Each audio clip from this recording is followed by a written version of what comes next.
The player base has been perhaps one of the most requested modules in the past few years, and I'm very excited to bring it to life today. If I'm not mistaken, this is going to be one of the largest modules ever in the display, as you can see here.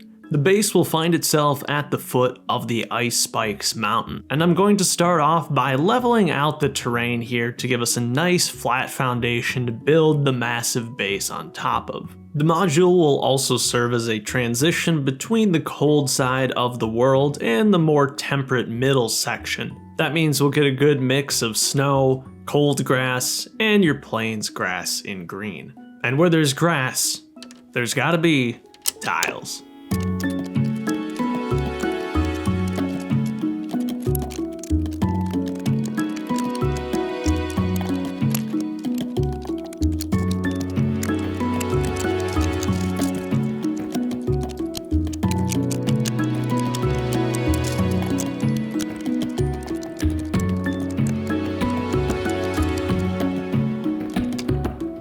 One thing that I'm actually quite excited to introduce with this module is sand green flower stems, thanks to the relatively new LEGO Botanical Pretty Pink Flower Bouquet. This set is packed with all sorts of great plant recolors, some of which I hope to use in future episodes for perhaps some ferns, so a huge thank you to LEGO for sending this over while we wait for these elements to show up on their Pick-a-Brick service. There's only 12 sand green stems in the set, but that'll be more than enough for this module. One day I'd like to swap out all the cold biomes grass for these sand green stems. We'll see how that goes though. With the terrain pretty much done, it's time to move on to the structure itself. I'm going to lay out the interior here with a simple yellow bed, a furnace, and a crafting table. All the essentials you'll need to survive the night. I'll actually go as far as to put a door on this structure for an extra layer of security. LEGO was also kind enough to send over another set, and this one is going to prove particularly useful for one specific element.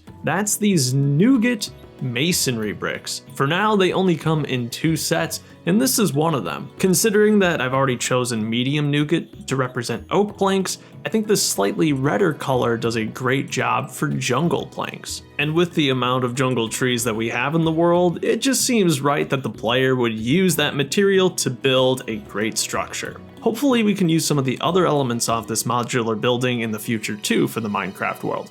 The next step is going to be using our various dirt, sand, cobblestone, and wood plank blocks to build up a wonderful little home for our player.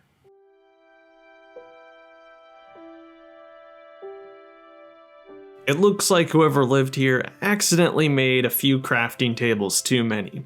Oh well, you can always use them as part of your wall.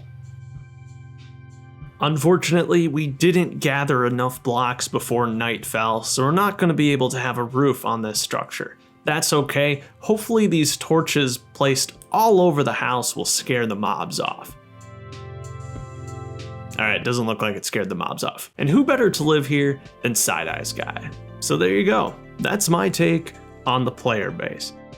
Alright, so the real player base is right around the corner, coming out this Friday, so definitely mark your calendars, because it's going to be a fun one. A little bit better than this module, I promise. I hope you enjoyed this little build though, because surprisingly, I have gotten a good number of suggestions for something like a proper first night house, and it was just too good of an idea to resist. In fact, it is very much my intention to repurpose parts of this module somewhere down the line, so this hasn't been a complete waste of all our time.